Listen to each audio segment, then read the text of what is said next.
Assalamualaikum warahmatullahi wabarakatuh. Nama saya Zulfa Fadila Zahra dari kelas 2B Administrasi Publik dengan NIM 66612000114. Yang terhormat, Ibu Ayuning Budiarti selaku dosen pengampu Sistem Informasi Manajemen. Di sini saya akan mempresentasikan pelayanan administrasi kependudukan. Yang pertama itu akan membahas tentang administrasi kependudukan. Administrasi kependudukan adalah rangkaian kegiatan penataan dan penertiban dalam penertiban dokumen dan data kependudukan melalui pendaftaran penduduk, pencatatan sipil, pengelolaan informasi administrasi kependudukan, serta pendaya gunaan hasilnya untuk pelayanan publik dan pembangunan sektor lain. Undang-Undang Republik Indonesia Nomor 23 Tahun 2006 tentang Administrasi Kependudukan yang merupakan penjabaran amanat pasal 26 ayat 3 Undang-Undang Dasar 1945 bertujuan untuk mewujudkan tertib administrasi kependudukan serta keabsahan dan kebenaran atas dokumen kependudukan yang diterbitkan dari sisi kepentingan penduduk. Administrasi kependudukan memberikan pemenuhan hak-hak administratif, seperti pelayanan publik serta perlindungan yang berkenaan dengan dokumen kependudukan untuk semua masyarakat tanpa kecuali. Lalu, ada jenis-jenis layanan administrasi kependudukan. Yang pertama, ada layanan kartu identitas anak. Yang kedua, layanan akte kematian. Yang ketiga, layanan akte kelahiran WNI. Yang keempat, layanan pencatatan perkawinan WNI. Yang kelima, ada layanan akte perceraian. Yang keenam, ada layanan kartu keluarga. Ketujuh, ada layanan kartu tanda penduduk elektronik. Yang kedelapan, ada layanan surat keterangan tempat tinggal orang asing. Lalu kita akan membahas tentang Business Process Reengineering atau BPR.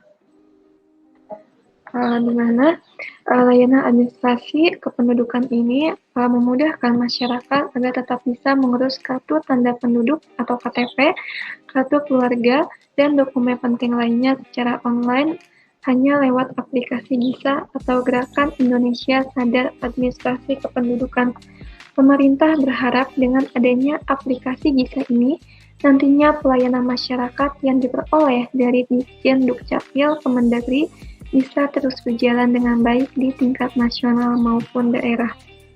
Aplikasi GISA ini bisa mengurus dokumen berikut ini. Pertama, ada pembuatan KTP, pembuatan kartu keluarga, layanan syarat-syarat pencatatan pernikahan, pelayanan pembuatan akta kelahiran, dan informasi biaya. Lalu, pembahasan ketiga ini ada konsep dasar sistem. Ini ada 4 sistem. Yang pertama ada input. Tahap pertama itu download aplikasi GISA, lalu siapkan persyaratan yang harus diisi di data pendaftaran. Lalu ada proses. Tahap kedua ini isi data yang tercantum di aplikasi GISA, yaitu isi provinsi, kabupaten, kelurahan, nama lengkap, NIK, NKK, email, kata sandi, dan foto selfie dengan memegang identitas diri. Kemudian akan ada pemberitahuan pendaftaran sukses dan menunggu verifikasi oleh admin. Setelah itu, maka akan ada pemberitahuan di email, yaitu kode aktivasi akun GISA Kemendagri, kemudian login dengan NIK dan kata sandi. Lalu ada output, yaitu memiliki akun yang sudah terdaftar di aplikasi GISA. Feedbacknya itu, jika terjadi kendala pada aplikasi GISA, maka hubungi Capil terdekat. Lalu, pembahasan keempat ini membahas tentang Computer Based Information System. Ada 4, yaitu ada hardware. Yang dibutuhkan itu antara lain ada komputer, CPU, keyboard, printer, mouse, flash disk, dan scanner. Lalu yang kedua ini ada software, yaitu ada aplikasi GISA dan Microsoft Excel. Yang ketiga ini ada jaringan, yaitu kita membutuhkan 2 jaringan, yaitu jaringan LAN dan WAN. Jaringan LAN ini untuk menghubungkan jaringan kantor Capil. Lalu jaringan WAN ini untuk menghubungkan antara kantor pusat Capil dan kantor cabang Capil. Lalu ada database, yaitu data kependudukan, ada kartu keluarga, KTP, akte kelahiran, dan lain sebagainya. Setelah itu ada contoh database. Di sini kita ambil contoh data kependudukan.